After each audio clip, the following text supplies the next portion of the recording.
Alors, l'objectif de CEVA3, c'était de créer ce verre d'excellence qui fait la notoriété du groupe Pochet-Ducourval depuis plus de 400 ans, tout en lui incluant du verre issu de la collecte des ménages. Le principal défi, c'est de pouvoir extraire le calcin externe extra blanc.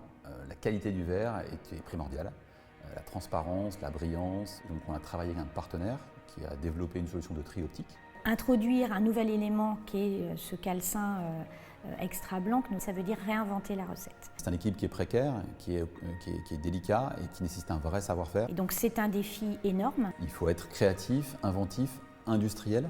Ce qui est important dans notre approche, c'est à la fois de préserver en diminuant l'impact carbone, en diminuant l'utilisation de ressources naturelles. Quand on produit 1 million de flacons avec du verre CEVA3, on réduit de 25 tonnes la consommation de matières premières. C'est aussi inciter le geste citoyen, parce que l'économie circulaire est pour nous l'économie de demain. Ce qui passionne les équipes, c'est de trouver des solutions qui n'existaient pas.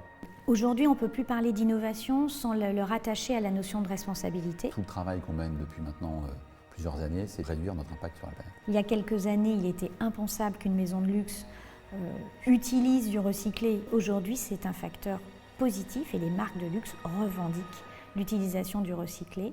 Donc c'est en ça que nous devons d'être proactifs dans ce sens et d'inventer un luxe autrement. C'est primordial pour continuer à développer, pour continuer à innover, pour continuer à se remettre en question. C'est extrêmement motivant, continuer à faire du beau en le rendant responsable.